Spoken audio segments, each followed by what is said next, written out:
Hello everyone, my name is Bryanna Peterson. I am a senior iDesign student with a concentration in business and marketing.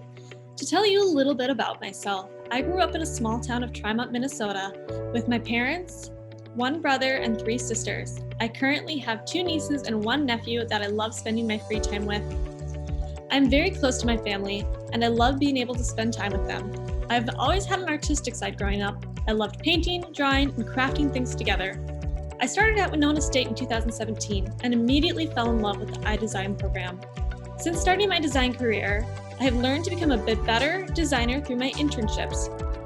I was a gallery design intern for the Paul Watkins Gallery for a year and a half. In this internship, I designed promotional materials and enhanced branding for the iDesign and Art and Design department.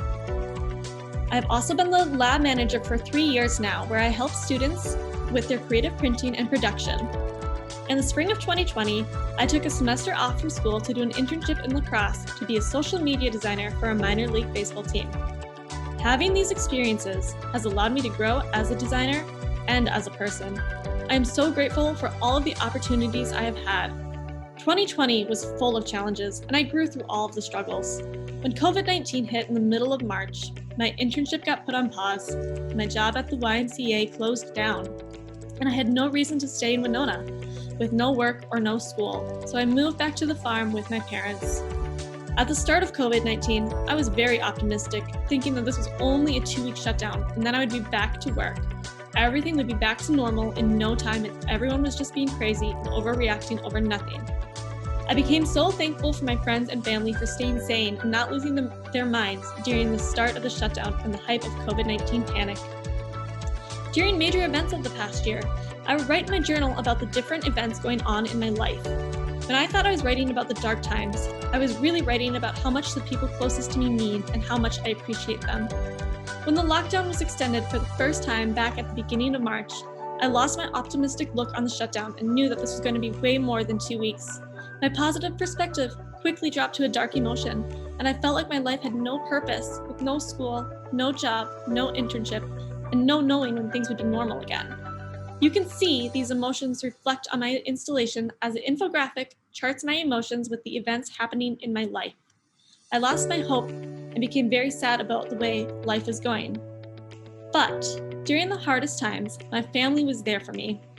Social distancing gave me a great opportunity to spend time with my family during the shutdown from March until June.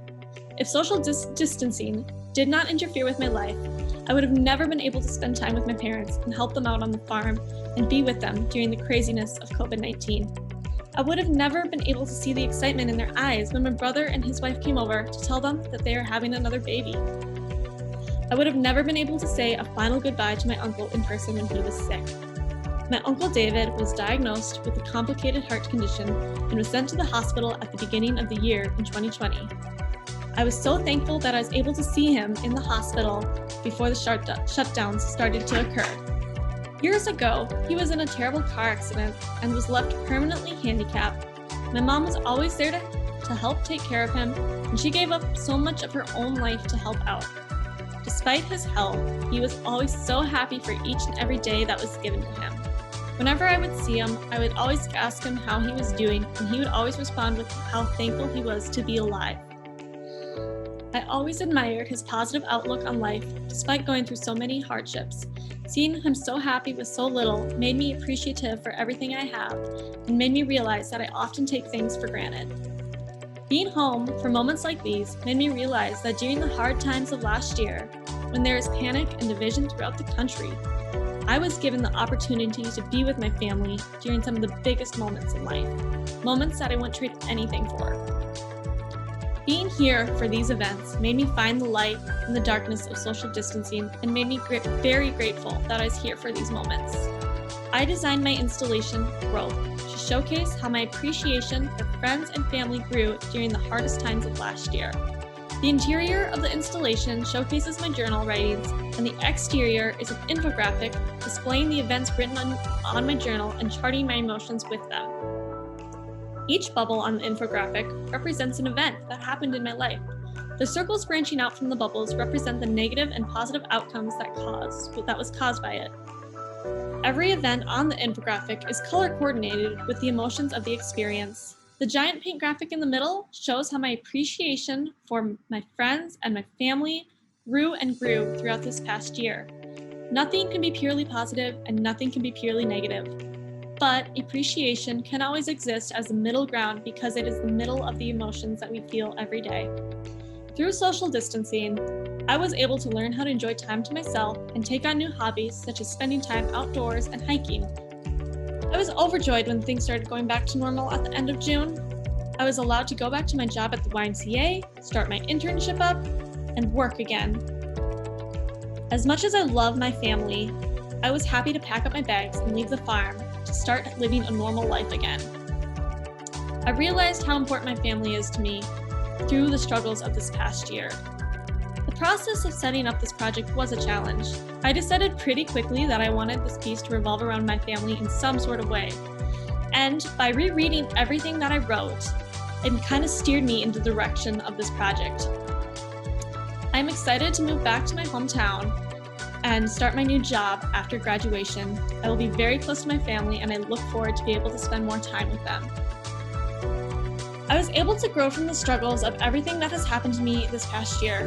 When life is good, we often take for granted all that has been given to us. We should always stay optimistic and balance the ups and downs of our emotions. I hope that you can reflect on the positives you have in your life. To wrap this up, I want to thank everyone who's helped me along the way. I want to thank my friends and family closest to me for inspiring this project.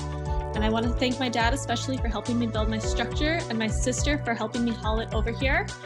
I want to thank my classmates for pushing me and supporting me through this process.